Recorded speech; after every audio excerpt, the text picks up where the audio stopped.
Salut à toi, aujourd'hui on va se poser la question, est-ce qu'il faut un 49 pouces, est-ce qu'il faut un 57 pouces, est-ce qu'il faut passer au ultrawide?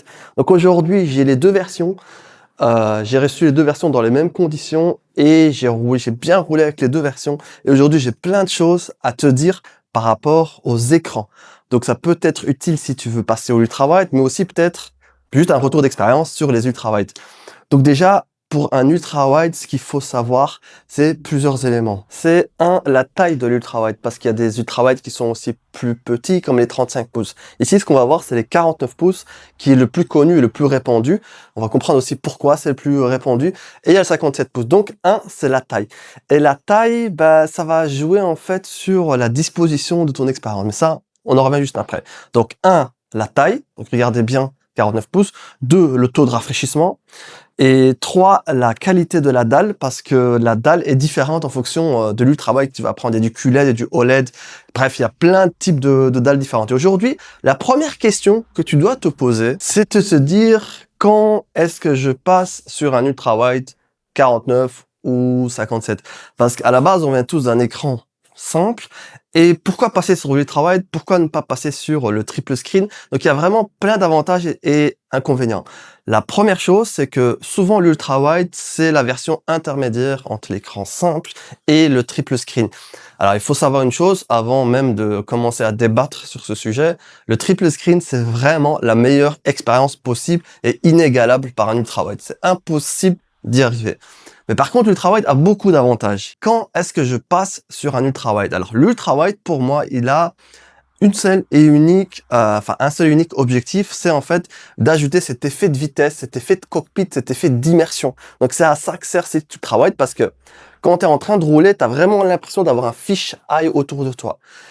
Et donc, il y a certains qui vont être perturbés par le 49 pouces qui est le plus répandu, et c'est pour ça qu'il y a du 57. Donc on va parler du 47, du 49, puis on va parler du 57, les avantages, les inconvénients. On va passer sur celui-ci. La version que j'ai ici du 49 pouces, c'est une version 1800R. Alors, il va avoir finalement deux façons d'incurver un ultrawide.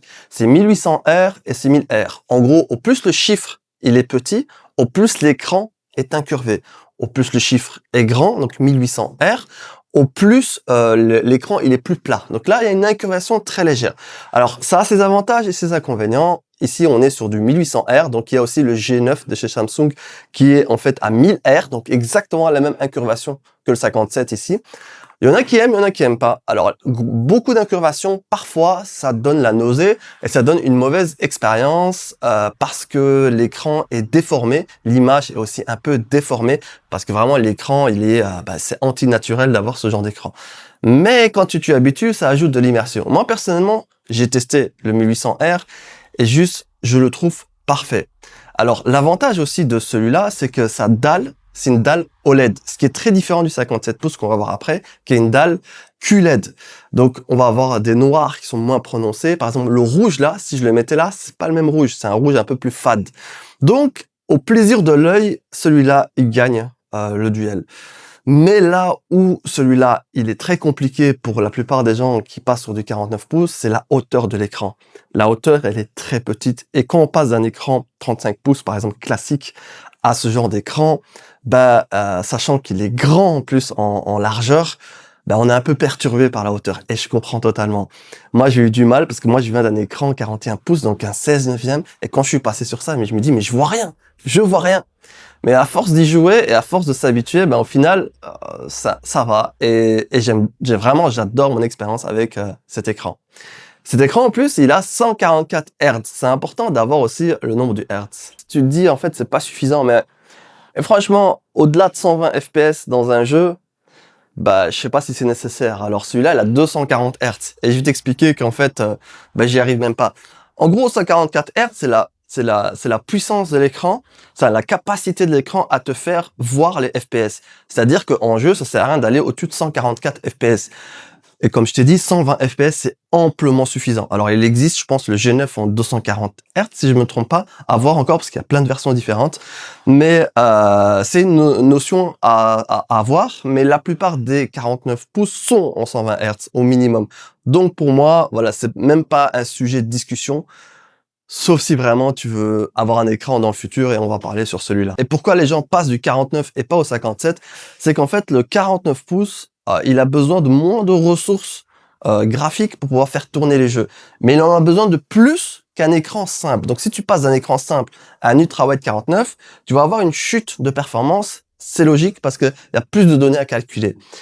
Mais là où c'est plus compliqué, c'est surtout dans le 57. Donc il faut savoir quand même que voilà, le 49, il mange quand même des ressources, mais c'est relativement OK avec une carte, avec une 4080, t'es large, vraiment t'es super large pour rouler avec un ultrawide. Mais il faut prendre cette notion, c'est-à-dire si t'as un PC qui est vraiment très de gamme, une très faible carte graphique, ne passe pas sur de l'ultrawide parce que tes performances vont chuter et c'est pas conseillé quoi. Donc autant avoir un bon PC. Et là où ça fait vraiment la différence, c'est sur le 57 pouces. Le monstre, l'ultra-wide le plus grand du monde. La première chose qui va te sauter aux yeux, c'est au niveau de la dalle. C'est une dalle VA et QLED. Donc c'est pas de l'OLED, c'est moins prononcé que celle-ci. C'est moins, il y a moins de noir, il y a moins de luminosité qu'un OLED. Le OLED, c'est vraiment pour moi, en tout cas, encore une fois, c'est une préférence personnelle, c'est le Graal en termes qualité d'image. Donc j'aurais aimé avoir du OLED, mais j'imagine pour un 57 pouces, c'est compliqué. Bref, QLED, et cet écran, il est en 240 Hz, alors que l'autre, il est en 144 Hz, donc plus grand. Mais là aussi, qui est différent de l'autre, c'est qu'il est en 1000 R. Donc, l'incurvation, elle est bien plus prononcée. Alors, j'essaie de te montrer les deux incurvations. Donc, ça, c'est du 1800 R. Et dès qu'on va aller là-bas, ça va être, regarde-moi ça, c'est limite l'écran qui t'enveloppe complètement. Alors aussi, le blanc, il existe que en blanc, 57 pouces, pas en noir. Mais tu vois bien que la différence entre les deux incurvations, on est vraiment ici vers un écran plat, limite incurvé, mais là, on est vraiment sur une enveloppe qui va, qui te prend complètement, quoi. C'est quand tu t'assieds dedans. Alors, c'est sûrement la grosse question que tu vas te poser, c'est au niveau de l'immersion. Donc là, clairement, on a vraiment un grand écran devant soi et on a aussi beaucoup de champ de vision sur les côtés. Est-ce que c'est utile d'avoir autant de champ de vision? Non. Ça sert à rien pour moi d'avoir plus on va dire, d'images sur le côté. Parce qu'en fait, comparé à un triple screen, l'avantage du triple, c'est que l'écran, il est vraiment sur le côté. Et donc, je veux dire, l'inclinaison fait que dans ta voiture, tu vois limite à travers la vitre. Alors qu'ici, tu vois pas. Tu vois juste le rétroviseur et un tout petit peu plus de cockpit. Alors que de l'autre côté, tu vois que le rétroviseur. Donc, en termes d'immersion, c'est pas ça qui va vraiment faire la différence. Là où les gens pourraient potentiellement passer sur le 57, c'est vraiment la hauteur de l'écran. Ça, c'est ultra agréable. Ça ajoute beaucoup plus d'immersion. Dans une décapotable, par exemple, tu vas voir beaucoup plus le ciel que là, quoi. Et l'incurvation, c'est bien et c'est pas bien. Je dirais pas que le 1000R, c'est vraiment game changer, ça change beaucoup la donne. Le 1800R, il était aussi bien. Donc moi, en termes d'incurvation, j'ai pas de préférence. Perso, j'ai pas de préférence entre ce type d'incurvation et ce type d'incurvation. La seule chose que celui-ci permet et qui est incroyable, c'est la hauteur d'écran. Et ça, franchement, ça c'est bien, quoi. Ce serait cool d'avoir un 49 juste avec un peu plus de hauteur. Juste ça, ce serait dingue. Je me demande d'ailleurs même c'est quoi la résolution d'un 49 avec ce genre de hauteur. Mais là où cet écran est compliqué et que j'ai du mal à recommander, le 57, c'est que pour pouvoir le faire tourner, il te faut absolument une des dernières cartes graphiques. Absolument.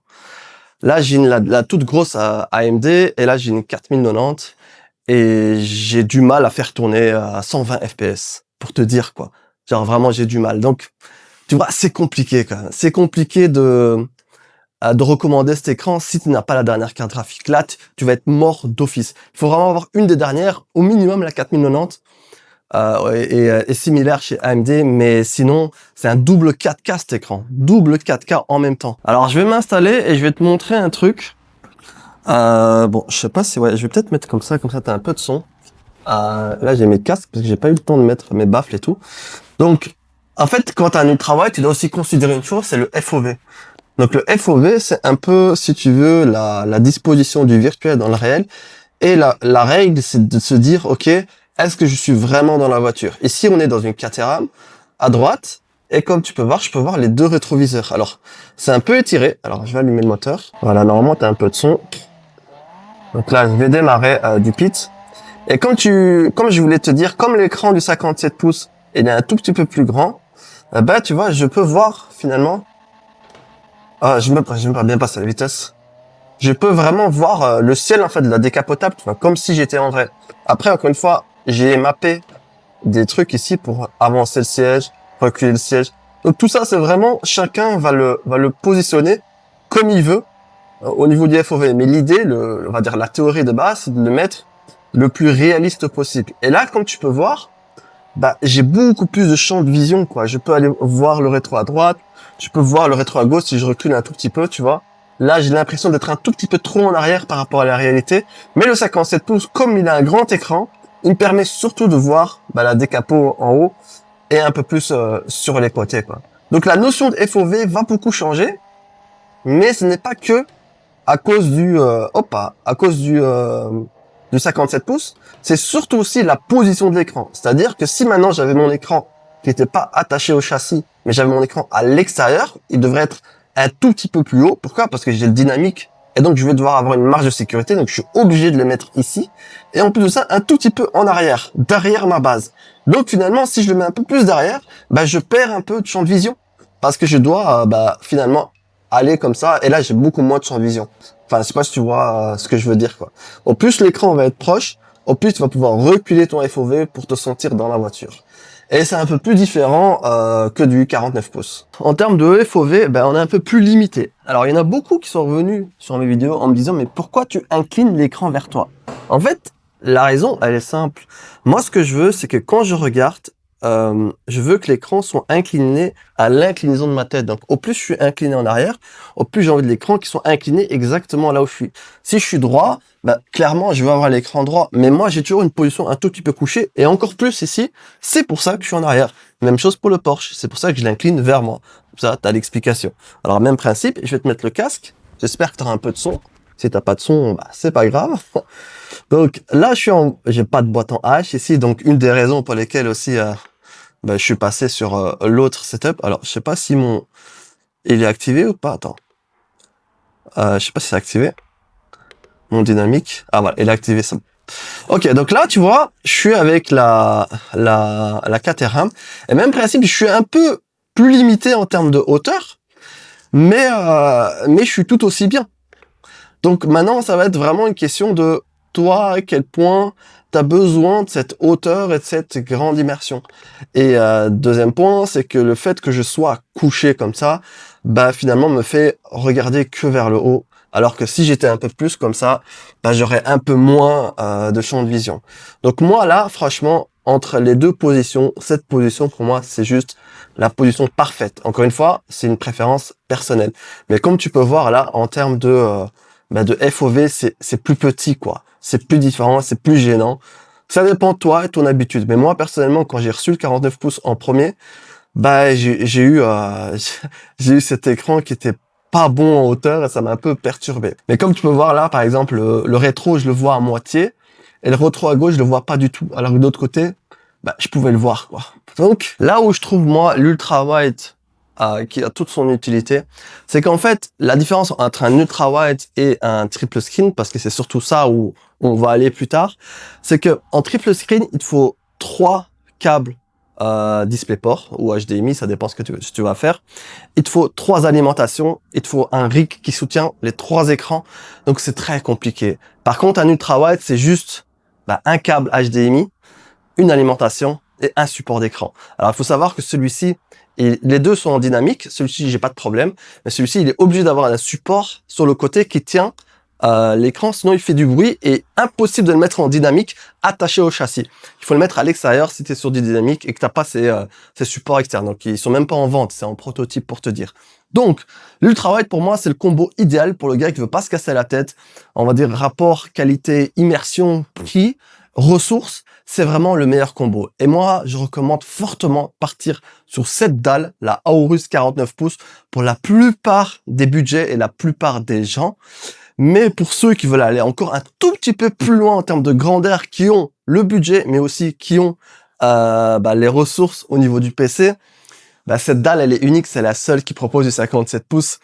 Et elle est juste énorme en termes d'immersion, en termes même de design dans le cockpit, elle est incroyable. Et encore une fois, cette dalle en Black Friday, je pense qu'elle est à moins 27%. Voilà, elle a jamais été aussi peu chère. Donc je vous mets les liens en description et j'espère que cette vidéo vous a été utile pour apprendre un peu plus sur les setups et sur les écrans. Je prépare une vidéo sur les volants. Je suis en train de construire un volant solo avec une button box, etc. Et donc c'est la prochaine vidéo de la chaîne qui peut-être sort demain. Et j'ai aussi une nouvelle boîte à vitesse, la Moza là, la AB9. Je suis en train de la tester. Je vais l'installer ici, et un peu la comparer avec la BDH, voir un peu si c'est bien. Bref, c'est tout des vidéos qui vont sortir là pendant ce mois de novembre. Pose ton like, abonne-toi pour pas rater ces vidéos. Vas-y, ciao. Moi je vais commencer à jouer.